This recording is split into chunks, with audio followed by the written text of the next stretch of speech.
and Moala. Destructive storm force winds with average speeds of 100 kilometres an hour and gusts up to 140 kilometres an hour. Significant damage to trees, weak structures and houses, heavy damage to crops, power failures and small crafts may break moorings due to storm force winds. Periods of rain, heavy at times and a few thunderstorms. This will continue to bring floods to Fiji's roads, villages, towns and communities near streams, rivers and low-lying areas.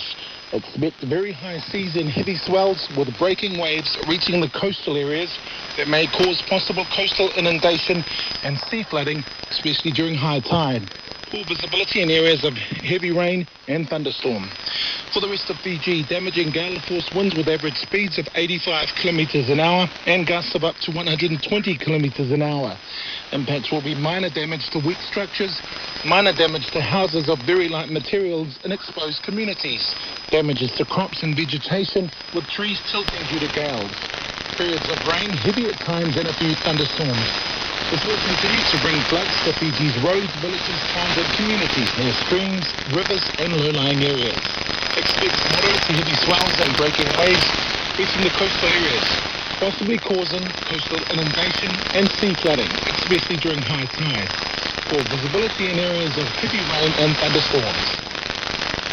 For mariners, a storm warning remains in force for the Kandavu Passage and Batuirara Passage, Korosi and southern Lao waters.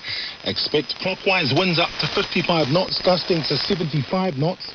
This will bring very high seas with very high risk of sea travel for mariners. A gale warning remains in force for the rest of Fiji waters, expecting northerly winds up to 45 knots, gusting to 65 knots.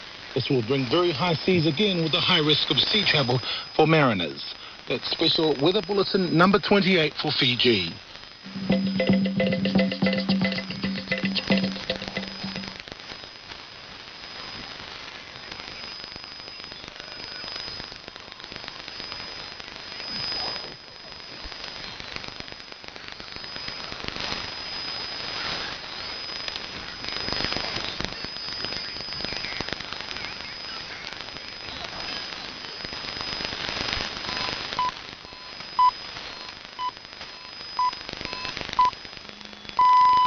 RNZI News at 10. Ngā mihi o te pō, kia ora mo tō whakarongo mai. I'm Grant Walker with the roundup of news from throughout the country and around the world. The headlines. The Climate Change Commission lays out a path to slash greenhouse gas emissions.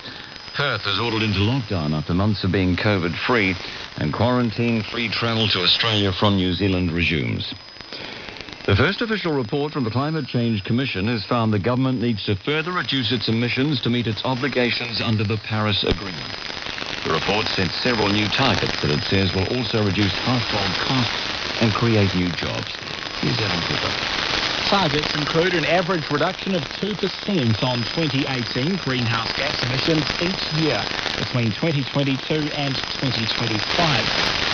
Target then include a 17% reduction each year between 2025 and 2030 and 36% each year between 2030 and 2035. The Commission's chair, Rod Carr, says investing in electric vehicles, renewable energy generation, climate-friendly farming practices and planting more native forests will be critical to meeting the targets.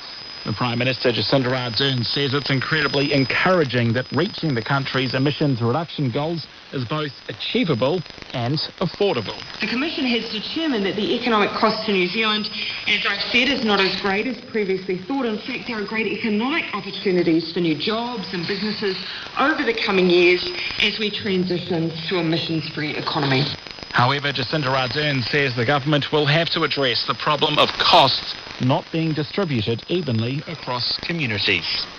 Ko Adam Cooper, 10A.